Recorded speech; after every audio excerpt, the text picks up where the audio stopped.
दसैँको लुगा किनिदिनु एक्साइटेड थियो है। अहिलेको समयमा त्यस्तो छ होला? छैन है, एक्साइटेड फिल हुन्छ है। पहिला पहिला अब आमा बाबाले लुगा किनिदिन्थ्यो है।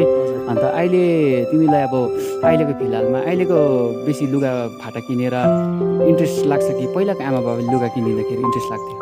मलाई त पहिलाको है। पहिला दसैँ तिहारमा आमा बाबाले लुगा किनिदिँदाखेरि तपाईँहरू कतिको एक्साइटेड हुनुहुन्थ्यो? डरलाग्दो एक्साइटेड हुन्छ नि त। त्यो के टाइममा चाहिँ लुगा किनिदिएपछि के हुन्छ वरिपरिको लगाउँदा आइज न मेरो दसैँको लुगा हेर्न नि, दसैँको लुगा कस्तो लाग्यो तँलाई भनेर क्या लगाएर ट्राई हेरौँ भने अनि त्यो एक्साइटेड चाहिँ भयङ्कर एउटा रिमेम्बर एक्साइटेड क्या है। त्यो चाहिँ मिठो एक्साइटेड थियो क्या। अहिलेको जेनेरेसन चाहिँ अहिले त के भयो भने त्यो समय अलिकति समय नै त्यस्तो समय पनि दुःखको समय थियो। सालमा एकचोटि दुईचोटि लुगाहरू किनिन्थ्यो, एक्साइटेड अलग्गै थियो। अब अहिले त के छ भने अब पैसा रुपियाँको भ्यालु कम्ती भयो होइन, त्यो भएर मान्छेलाई हरेक महिना हप्तैपछि नानीहरूले लुगा फाटा लगाइबस्छ। तब त्यो एक्साइटेडै छैन क्या, त्यो एक्साइटेड छैन। अनि त्यो इच्छा अब दसैँ आउनुभन्दा अगाडिको टाइममा के हुँदैन, वाह दसैँ होइन, दसैँ आउनु आँट्यो, त्यो दसैँ किरा जब उठ्छ नि क्या, यसो निधारमा टिका लगाएको किरा क्या, त्यो किरा उठ्दा चाहिँ अब दसैँ आउनु आँट्यो। अब अहिले त किरा पनि मासेर गयो अनि अब त्यो पुरानो एक्साइटेडै छैन। दसैँ आयो गयो नर्मल भयो, भ्यालु नै रहेन है। पहिला आमा बाबाले लुगा किनिदिन्थ्यो नि, त्यति बेला तिमीलाई कस्तो एक्साइटेड फिल हुन्थ्यो दसैँको लुगा किनिदिँदाखेरि एकदम अब हुन्छ नि, एकदम एक्साइटेड अब हुन्छ नि, एउटा के भन्नु कहिले किनिदिन्छ, कहिले दसैँ आउँछ र किनिदिने यस्तो यस्तो हुन्छ नि। अब सानोमा त्यो एक्साइटेड फिलिङ्स त्यहाँबाट मम्मी पापाको चोइस नै एकदम मनपर्छ है। अहिलेको जेनेरेसनमा चाहिँ त त्यो ट्रेन्ड वाइज चल्छ। अब ट्रेन्डिङमा जुन लुगा छ आफ्नै चोइसमा भनौँ न अहिले चाहिँ। पहिलाको तिमीलाई पहिलाको वातावरण मनपर्छ कि फिलहाल अहिलेको इन्टरनेटको मन पर्दैन। पहिला अब इन्टरनेट थियो भने त्यति बेला सराउन्डिङ्स इन्भाइरोमेन्टहरू कस्तो राम्रो थियो, बिहान उठ्दाखेरि गाईहरू कराउने क्या, त्यस्तो एकदम राम्रो थियो। अहिले त गाईहरू नै पाउँदैन अनि अहिलेको होइन, पहिलाकै राम्रो थियो समझ है।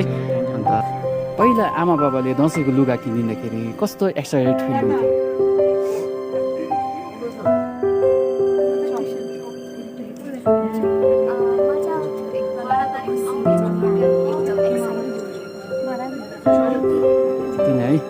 अहिलेको फिलहालमा चाहिँ अहिलेको इन्टरनेट बारेमा अहिलेको जेनेरेसन मनपर्छ कि पहिलाको?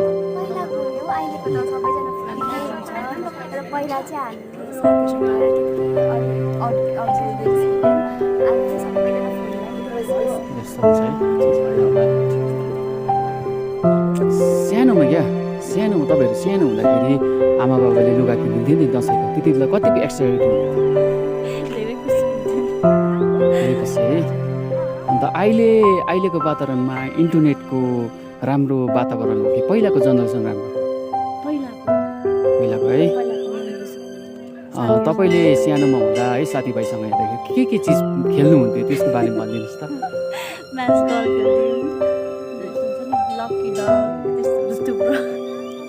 मतलब तपाईँलाई अहिले फिलहाल अब साथीभाइसँग सबै अब आफ्नो आफ्नो फोनमा व्यस्त हुन्छ है, पहिलाको जस्तो अब त्यो लक्की डलाउने केहरू खेल्नु है, त्यो समयहरू कहाँ पुग्यो होला अहिले? अहिलेको त्यो समयमा अहिले नानीहरूलाई कुरा गऱ्यो भने इग्नोर गर्छ होला, सुन्छ होला, गर्छ नि है। अहिले पब्जी र इमेलमा व्यस्त हुन्छ नानीहरू है।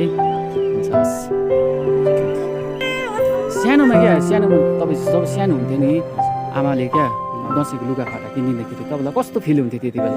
हजुर त्यसलाई त एकदम खुसी फिल हुन्थ्यो है। अहिलेको अब जेनेरेसनमा है इन्टरनेटको पालो छ है, अहिलेको जेनेरेसन मनपर्छ पहिलाको? पहिलाको मनपर्छ। हजुर पहिलाको भनेको हजुर पहिलाकै ठिक थियो। पहिलाको जमानामा होइन अब गाउँठाउँमा रमाइलो हुन्थ्यो। अब अहिले त अर्कै सबै बदली भइसकेको छ। साथीभाइहरू भेट्नु पनि उयो साह्रै छ है। धन्यवाद अलिकति टाइम निकालिदिएकोमा है। सानोमा जब तिमी सानो हुन्थ्यौ नि त्यति बेला आमा बाबाले दसैँको लुगा किनिदिँदाखेरि कस्तो फिल हुन्थ्यो? त्यति मात्रै खुसी मात्रै, अरू भन्नु पर्यो?